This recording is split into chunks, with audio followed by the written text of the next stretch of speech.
Direct to seller is always best.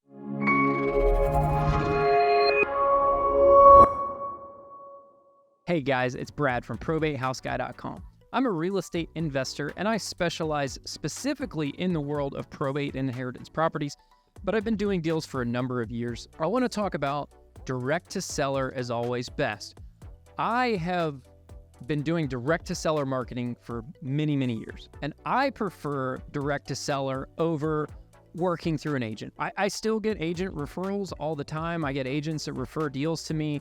I don't typically make a lot of offers through the MLS on properties where I have to make an offer to a real estate agent that I don't know. There's a big difference between working with an agent, and so agents bring me deals all the time and I pay them a commission on the deal for bringing the deal to me, and I'll buy the property because it's sort of an easy button for them. Maybe the seller didn't necessarily want to list the property. They just wanted to get it sold, and I'm that easy way to get the property sold, right? But I don't typically buy stuff off of the MLS. And the reason why is because I prefer direct to seller marketing. And why is that? Because when I'm working directly with sellers, obviously you're eliminating a middleman in the conversation. When you're having conversations, there's not this game of telephone where things are getting misinterpreted. There's not another agent sort of meddling in the deal. And I'm a real estate agent myself, right? But sometimes some of the agents, this is especially true when it comes to creative financing deals. And when I'm doing like seller financing or like a lease option or a subject to or something like that, most of these agents don't understand how that works. So first of all, by nature, if someone doesn't understand how it works, they're going to be more inclined to say no. So a lot of times these agents are going to say, no, my seller's not interested in that. And they never actually talk to their seller about whether their seller might be interested in that to begin with, right? Now they're not doing their job as an agent, because their job as an agent is to present all offers to the seller and let the seller decide.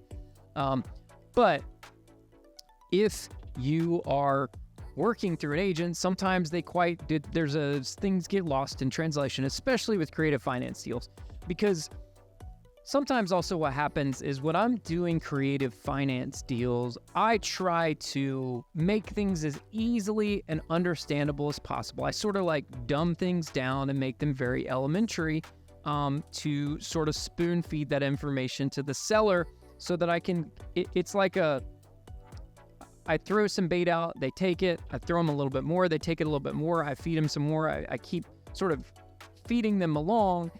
That way I'm giving them more information, because especially with a creative finance deal, most people don't quite understand it right off the bat because they don't do this right off the bat. So I have to sort of make it easy to understand.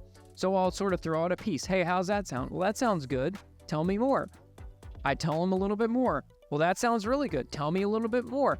And then I sort of keep giving them information. And by the time we're done with the conversation, I've helped them understand how all this works. And I'm not hiding anything from these people. I'm literally being very transparent and honest. I have another video about honesty and transparency. I'm telling them all the details and everything is writing. I'm not hiding anything from them.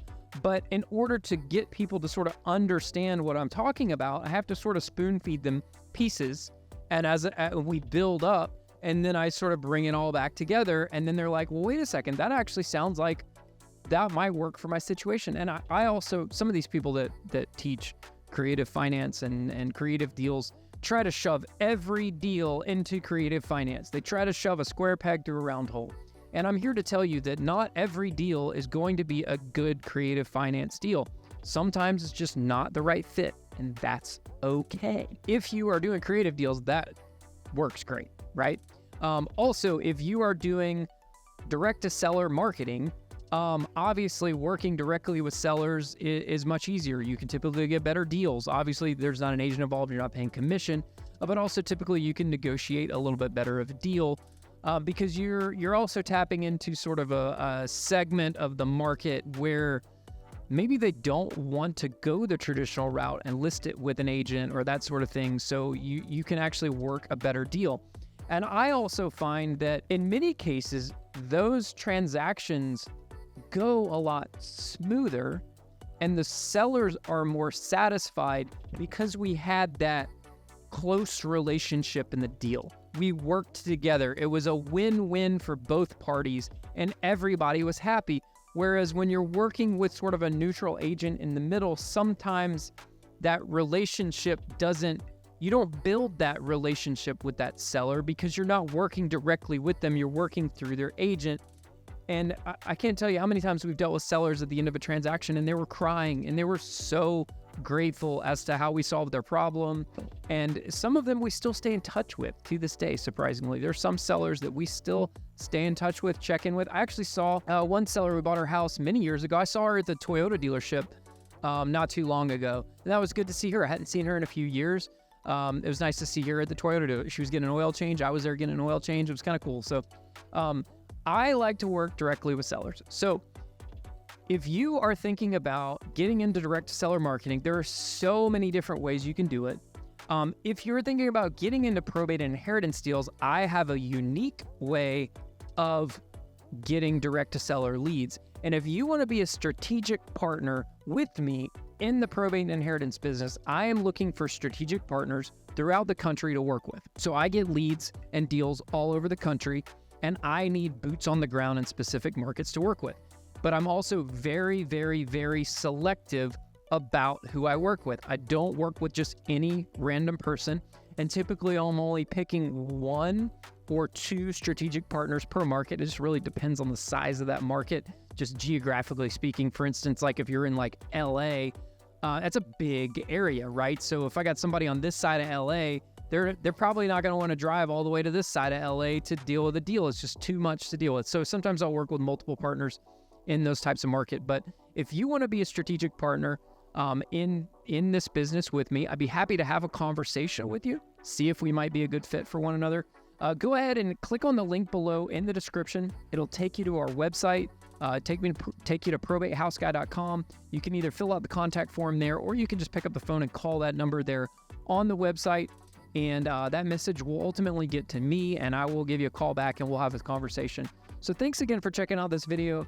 I hope it helps you out. I'm Brad with probatehouseguy.com. Have a nice day. Bye-bye.